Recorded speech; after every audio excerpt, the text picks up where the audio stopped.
গল্পের দেশে তোমাকে আবারও স্বাগত। আজকে পাঠ করব রবীন্দ্রনাথ ঠাকুরের লেখা ছোট গল্প ইচ্ছা পূরণ। গল্প পাঠে আমি দীপালি।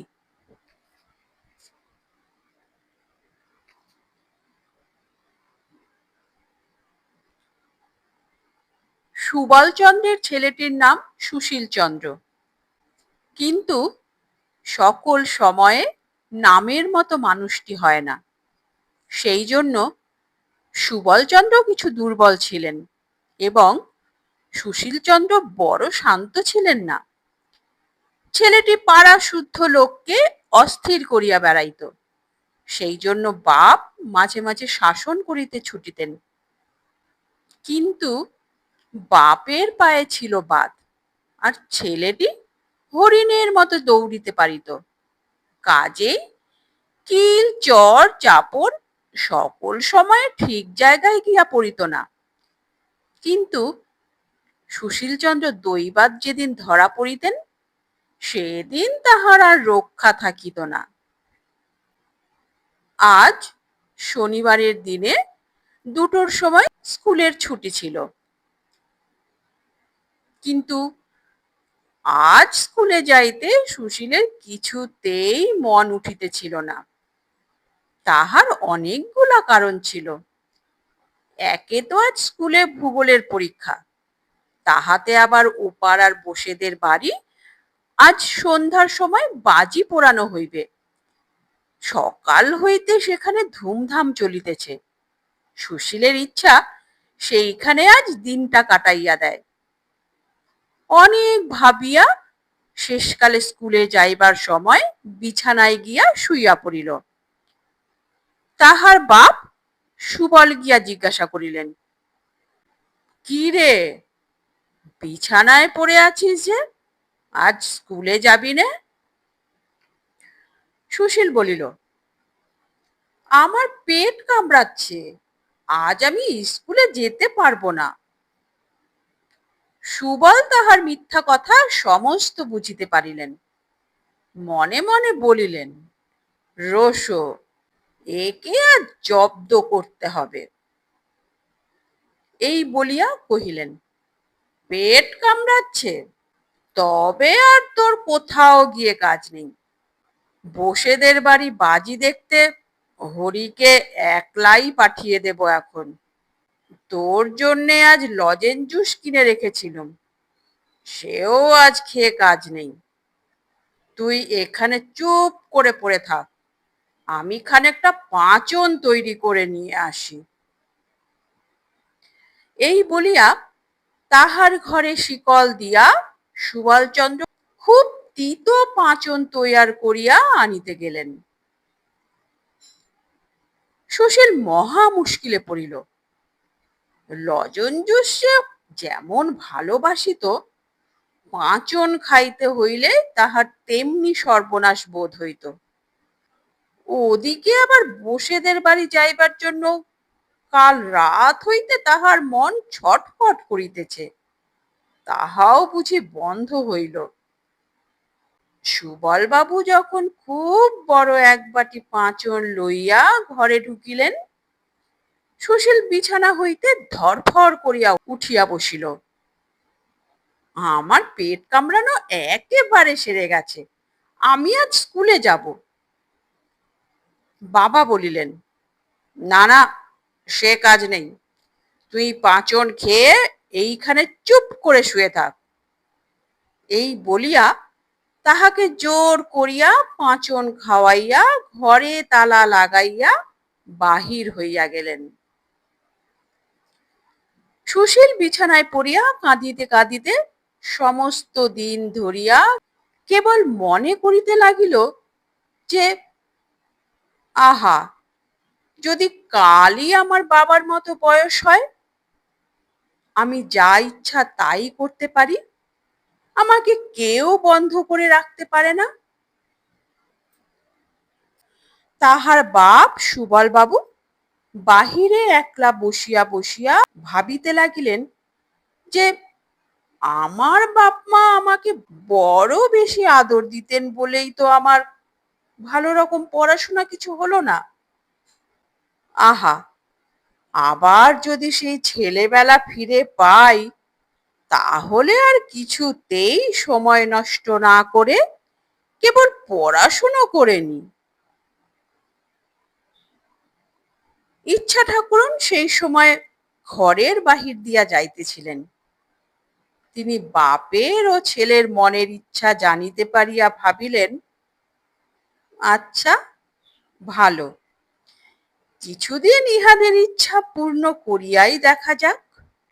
এই ভাবিয়া বাপকে গিয়া বলিলেন, তোমার ইচ্ছা পূর্ণ হইবে, কাল হইতে তুমি তোমার ছেলের বয়স পাইবে। ছেলেকে গিয়া বলিলেন, কাল হইতে তুমি তোমার বাপের বয়সী হইবে। শুনিয়া দুইজনে ভারী খুশি হইয়া উঠিলেন। বৃদ্ধ সুবলচন্দ্র রাত্রে ভালো ঘুমাইতে পারিতেন না, ভোরের দিকটাই ঘুমাইতেন। কিন্তু আজ তাহার কি হইল, হঠাৎ খুব ভোরে উঠিয়া এক লাফ দিয়া বিছানা হইতে নামিয়া পড়িলেন। দেখিলেন খুব ছোট হইয়া গেছেন, পড়া দাঁত সবগুলি উঠিয়াছে, মুখের গোপ দাড়ি সমস্ত কোথায় গেছে তাহার আর চিহ্ন নাই। রাত্রে যে ধুতি এবং জামা পরিয়া শুইয়াছিলেন, সকালবেলায় তাহা এত ঢিলা হইয়া গেছে যে হাতের দুই আস্তিন প্রায় মাটি পর্যন্ত ঝুলিয়া পড়িয়াছে। জামার গলা বুক পর্যন্ত নাবিয়াছে। ধুতির কোচাটা এত লুটাইতেছে যে পা ফেলিয়া চলাই দেয়। আমাদের সুশীল চন্দ্র অন্যদিন ভোরে উঠিয়া চারিদিকে দৌরাত্ম্য করিয়া বেড়ান, কিন্তু তাহার ঘুম আর ভাঙে না। যখন তাহার বাপ সুবলচন্দ্রের চেঁচামেচিতে সে জাগিয়া উঠিল, তখন দেখিল কাপড় চোপড়গুলি গায়ে এমনি আটিয়া গেছে যে ছিঁড়িয়া ফাটিয়া কুটি কুটি হইবার জো হইয়াছে। শরীরটা সমস্ত ঝাড়িয়া উঠিয়াছে। কাঁচা পাকা গোফে দাড়িতে অর্ধেকটা মুখ দেখাই যায় না। মাথায় এক মাথা চুল ছিল, হাত দিয়া দেখে সামনে চুল নাই, পরিষ্কারটা তক তক করিতেছে। আজ সকালে সুশীলচন্দ্র বিছানা ছাড়িয়া উঠিতেই চায় না। অনেকবার তুড়ি দিয়া উচ্চ ঈশ্বরে হাই তুলিল, অনেকবার এপাশ ওপাশ করিল। শেষকালে বাপ সুবলচন্দ্রের গোলমালে ভারী বিরক্ত হইয়া উঠিয়া পড়িল। দুইজনের মনের ইচ্ছা পূর্ণ হইল বটে, কিন্তু ভারী মুশকিল বাঁধিয়া গেল। আগেই বলিয়াছি, সুশীলচন্দ্র মনে করিত যে সে যদি তাহার বাবা সুবলচন্দ্রের মতো বড় এবং স্বাধীন হয়, তবে যেমন ইচ্ছা গাছে চড়িয়া, জলে ঝাঁপ দিয়া, কাঁচা আম খাইয়া, পাখির বাচ্চা পারিয়া দেশময় ঘুরিয়া বেড়াইবে। যখন ইচ্ছা ঘরে আসিয়া যাহা ইচ্ছা তাহাই খাইবে, কেহ বারণ করিবার থাকিবে না। কিন্তু আশ্চর্য এই, সেদিন সকালে উঠিয়া তাহার গাছে চড়িতে ইচ্ছাই হইল না। পানা পুকুরটা দেখিয়া তাহার মনে হইল ইহাতে ঝাঁপ দিলেই তাহার কাঁপুনি দিয়া জ্বর আসিবে। চুপচাপ করিয়া দাওয়ায় একটা মাদুর পাতিয়া বসিয়া বসিয়া ভাবিতে লাগিল। একবার মনে হইল খেলাধুলোগুলো একেবারেই ছাড়িয়া দেওয়াটা ভালো হয় না, একবার চেষ্টা করিয়াই দেখা যাক। এই ভাবিয়া কাছে একটা আমড়া গাছ ছিল, সেইটাতে উঠিবার জন্য অনেক রকম চেষ্টা করিল। কাল যে গাছটাতে কাঠ বিড়ালির মতো তরতর করিয়া চড়িতে পারিত, আজ বুড়া শরীর লইয়া সে গাছে কিছুতেই উঠিতে পারিল না। নিচেকার একটা কচি ডাল ধরিবা মাত্র সেটা তাহার শরীরের ভারে ভাঙিয়া গেল এবং বুড়া সুশীল ধপ করিয়া মাটিতে পড়িয়া গেল। কাছে রাস্তা দিয়া লোক চলিতেছিল, তাহারা বুড়াকে ছেলে মানুষের মতো গাছে চড়িতে ও পড়িতে দেখিয়া হাসিয়া অস্থির হইয়া গেল। সুশীলচন্দ্র লজ্জায় মুখ নিচু করিয়া আবার সেই দাওয়ায় মাদুরে আসিয়া বসিল। চাকরকে বলিল, ওরে, বাজার থেকে 1 টাকার লজেন জুস কিনে আন। লজেন জুসের প্রতি সুশীলচন্দ্রের বড় লোভ ছিল। স্কুলের ধারে দোকানে সে রোজ নানা রঙের লজেন জুস সাজানো দেখিত। 2-4 পয়সা যাহা পাইত তাহাতেই লজেন জুস কিনিয়া খাইত। মনে করিত, যখন বাবার মতো টাকা হইবে তখন কেবল পকেট ভরিয়া ভরিয়া লজেন জুস কিনিবে এবং খাইবে। আজ চাকর 1 টাকার 1 রাস লজেন জুস কিনিয়া আনিয়া দিল। তাহারই একটা লইয়া সে দন্তহীন মুখের মধ্যে পুরিয়া চুষিতে লাগিল। কিন্তু বুড়ার মুখে ছেলে মানুষের লজেন জুস কিছুতেই ভালো লাগিল না। একবার ভাবিল, এগুলো আমার ছেলে মানুষ বাবাকে খাইতে দেওয়া যাক।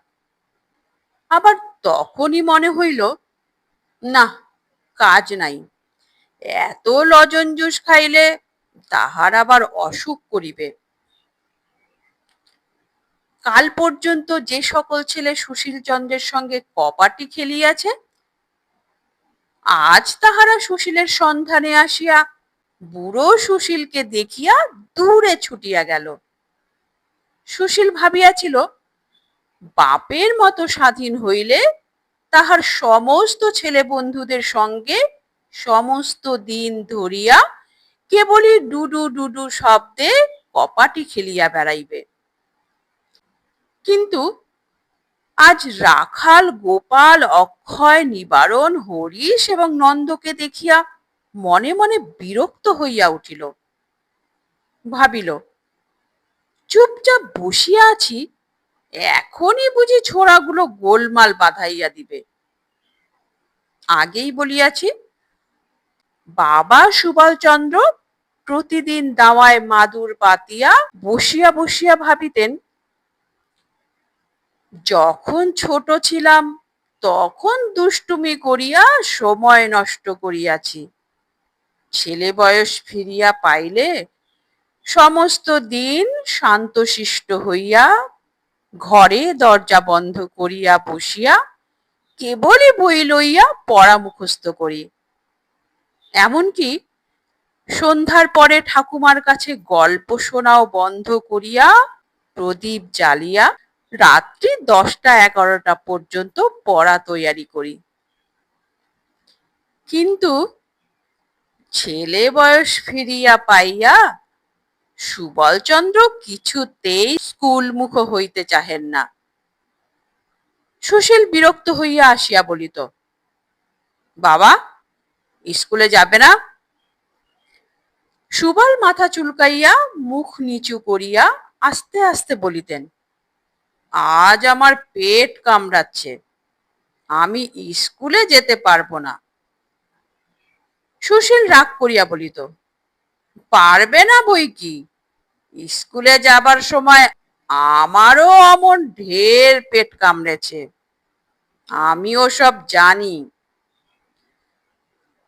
বাস্তবিক সুশীল এত রকম উপায়ে স্কুল পালাইতো এবং সে এত অল্প দিনের কথা যে তাহাকে ফাঁকি দেওয়া তাহার বাপের কর্ম নহে। সুশীল জোর করিয়া ক্ষুদ্র বাপটিকে স্কুল পাঠাইতে আরম্ভ করিল। স্কুলের ছুটির পরে সুবল বাড়ি আসিয়া খুব একচোট ছোটাছুটি করিয়া খেলিয়া বেড়াইবার জন্য অস্থির হইয়া পড়িতেন। কিন্তু ঠিক সেই সময়টিতে বৃদ্ধ সুশীলচন্দ্র চোখে চশমা দিয়া একখানা কৃত্তিবাসের রামায়ণ লইয়া সুর করিয়া করিয়া পড়িত। সুবলের ছোটাছুটি গোলমালে তাহার পড়ার ব্যাঘাত হইত। তাই সে জোর করিয়া সুবলকে ধরিয়া সম্মুখে বসাইয়া হাতে একখানা স্লেট দিয়া অঙ্ক কষিতে দিত। অঙ্কগুলো এমনি বড় বড় বাছিয়া দিত যে তাহার একটি কষিতেই তাহার বাপের 1 ঘন্টা চলিয়া যাইত। সন্ধ্যাবেলায় বুড়া সুশীলের ঘরে অনেক বুড়োয় মিলিয়া দাবা খেলিত। সে সময়টায় সুবলকে ঠান্ডা রাখিবার জন্য সুশীল একজন মাস্টার রাখিয়া দিল। মাস্টার রাত্রি 10টা পর্যন্ত তাহাকে পড়াইত। খাওয়ার বিষয়ে সুশীলের বড় কড়াক্কর ছিল, কারণ তাহার বাপ সুবল যখন বৃদ্ধ ছিলেন তখন তাহার খাওয়া ভালো হজম হইত না, কিন্তু একটু বেশি খাইলে অম্বল হইত। সুশীলের সে কথাটা বেশ মনে আছে। সেই জন্য সে তাহার বাপকে কিছুতেই অধিক খাইতে দিত না। কিন্তু হঠাৎ অল্প বয়স হইয়া আজকাল তাহার এমনি ক্ষুধা হইয়াছে যে নুড়ি হজম করিয়া ফেলিতে পারিতেন। সুশীল তাহাকে যতই অল্প খাইতে দিত, পেটের জ্বালায় তিনি ততই অস্থির হইয়া বেড়াইতেন। শেষকালে রোগা হইয়া শুকাইয়া তাহার সর্বাঙ্গের হাড় বাহির হইয়া পড়িল। সুশীল ভাবিল শক্ত ব্যাম হইয়াছে, তাই কেবলই ঔষধ গিলাইতে লাগিল। বুড়া সুশীলেরও বড় গোল বাঁধিল। সে তাহার পূর্বকালের অভ্যাস মতো যাহা করে তাহাই তাহার সহ্য হয় না। পূর্বে সে পাড়ায় কোথাও যাত্রা গানের খবর পাইলেই বাড়ি হইতে পালাইয়া হিমে হোক বৃষ্টিতে হোক সেখানে গিয়া হাজির হইত। আজিকার বুড়া সুশীল সেই কাজ করিতে গিয়া সর্দি হইয়া কাশি হইয়া গায়ে মাথায় ব্যথা হইয়া 3 হপ্তা শয্যাগত হইয়া পড়িয়া রহিল। চিরকাল সে পুকুরে স্নান করিয়া আসিয়াছে, আজও তাহাই করিতে গিয়া হাতের গাঁট পায়ের গাঁট ফুলিয়া বিষম বাত উপস্থিত হইল। তাহার চিকিৎসা করিতে 6 মাস গেল। তাহার পর হইতেই 2 দিন অন্তর সে গরম জলে স্নান করিত এবং সুবলকে কিছুতেই পুকুরে স্নান করিতে দিত না। পূর্বেকার অভ্যাস মতো ভুলিয়া তক্তপোষ হইতে সে লাফ দিয়া নামিতে যায়, আর হাড়গুলো টনটন ঝনঝন করিয়া ওঠে। মুখের মধ্যে আস্তপান পুরিয়াই হঠাৎ দেখে দাঁত নাই, পান চিবানো অসাধ্য।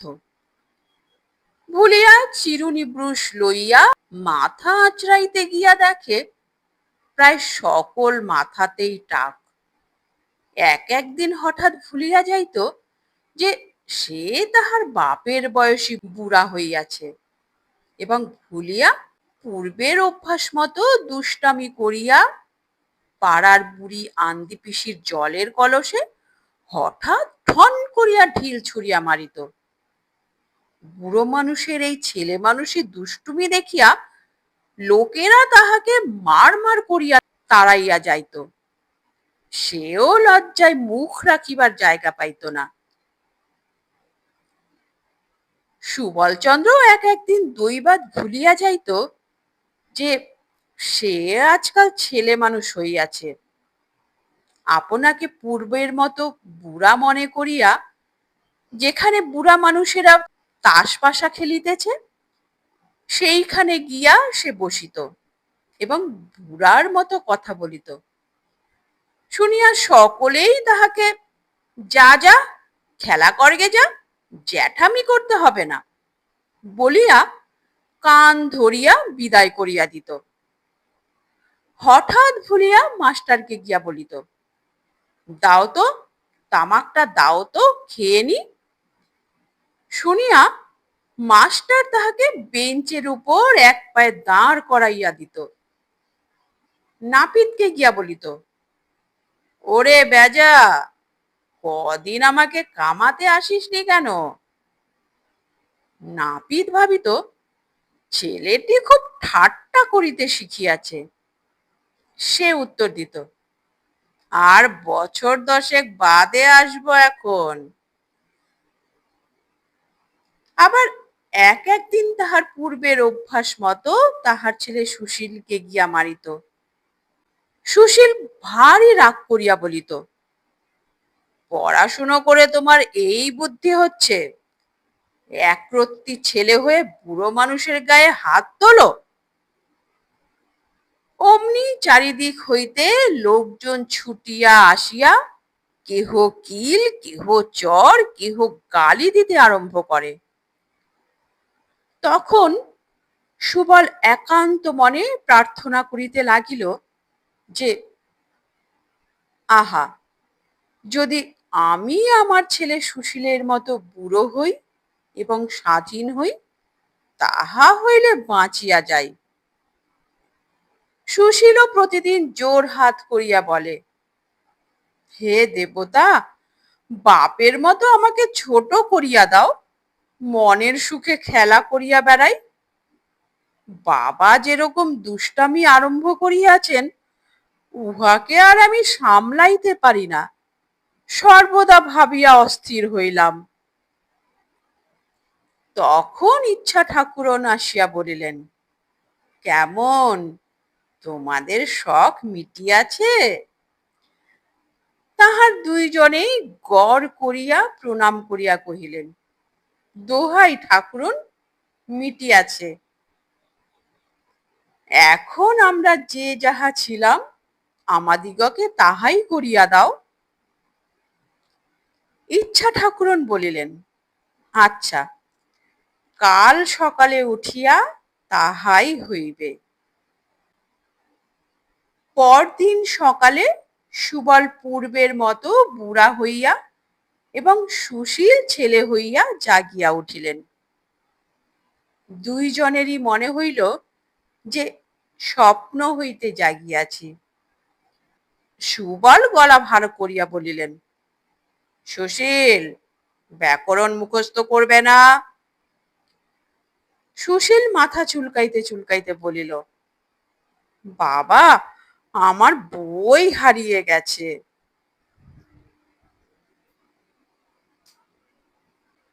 নমস্কার। গল্পের দেশের আজকের এই নিবেদন কেমন লাগলো তা কমেন্ট করে অবশ্যই জানাবে। ভালো লাগলে লাইক করে দিও এবং তোমার প্রিয়জনদের সঙ্গে প্রচুর প্রচুর প্রচুর শেয়ার করো, এবং আরো এই ধরনের নিত্য নতুন অডিও স্টোরি শোনার জন্য চ্যানেলটির সঙ্গে জুড়ে থাকো। চ্যানেলে যারা নতুন এসছো তারা চ্যানেলটিকে সাবস্ক্রাইব করে বেল আইকনটি প্রেস করে রাখো, যেন পরবর্তী নোটিফিকেশন সবার আগে তোমার কাছে পৌঁছায়। আর তোমরা গল্প শোনার পাশাপাশি যারা কুকিং এ ইন্টারেস্টেড, তারা মায়ের আদরে রান্না নামে আমার একটি কুকিং চ্যানেল আছে, তোমরা চাইলে সেখানে ভিজিট করতে পারো। আর অনেক ভালোবাসা নিয়ে অপেক্ষা করো আমার পরবর্তী গল্পের জন্য। তাহলে পরবর্তী এপিসোডে আবার দেখা হবে। ততক্ষণের জন্য সবাই সুস্থ থেকো, ভালো থেকো, নিজেদের খেয়াল রেখো। নমস্কার, ধন্যবাদ।